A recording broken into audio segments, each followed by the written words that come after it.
Animation is one of the most important things I think we have to capture as a Disney studio and as a Disney game. Mickey in stillness is obviously Mickey. I mean, any combination of three circles is identified as Mickey by almost everyone on the planet. But Mickey in motion is what makes Mickey. The way Mickey moves is critical.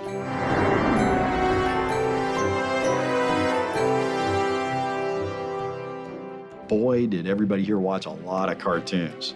We have all of the Mickey cartoons, all the Oswald cartoons, and all the features. And we would sit here and watch them over lunch and talk about what made them special and what made them great and what elements we wanted to incorporate into the game. Looking back through the archives, seeing how those characters were animated in their original roles, and bringing that to Disney Epic Mickey. We consulted with feature animation, we consulted with Pixar. In making a game about Mickey Mouse, of course, the animation quality in our title had to match feature movies. That was the kind of fidelity we were trying to achieve. I wanted Smee moving the way Smee moves. I wanted Horace Horsecollar moving the way Horace moves and Clarabelle moving the way she moves. I'm telling you, the animators nailed it.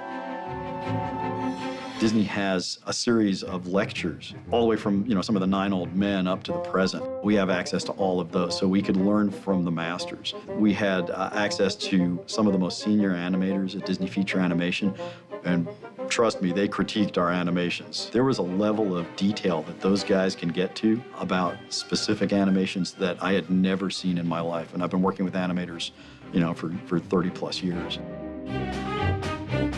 The animators, early in the project, recreated moments from real Mickey cartoons. Each one of us took a scene and reproduced it in 3D from what we saw in 2D, trying to figure out what was the appeal that drew us to Mickey in the first place. We did extensive research just to make sure that the animators had the spot-on feel of not only the personality of those characters, but also what the Disney animators had brought to those characters to begin with.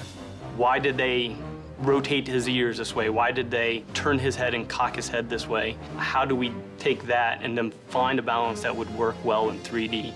We actually composited our Mickey into real Mickey cartoons, and people couldn't tell.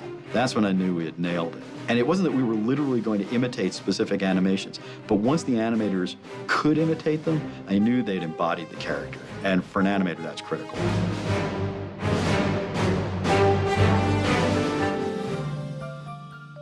There are clearly differences in a medium where you have 24 frames a second, and you can spend 24 hours rendering 1 second of screen time, and a medium where you're trying to do 30 frames a second and render them in real time. In a game, we have completely different constraints. We're about repeated actions. We are all about magic moments, but they're magic moments that players create by combining those repeated actions in different ways in different contexts. I have a designer I work with closely who keeps me on my toes and makes sure that I'm not putting too much into my animation that would take away from the player's experience. It's this exquisite balancing act between beautiful animation, expressive, emotion-filled, communicative animation, and player control.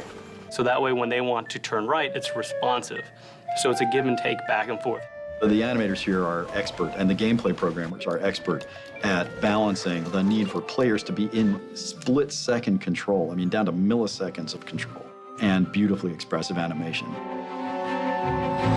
When we go back and we talk about remembering these characters, we wanted them to be remembered in the light that they were originally introduced. The animators on this team did a great job in bringing that to the game and to the player.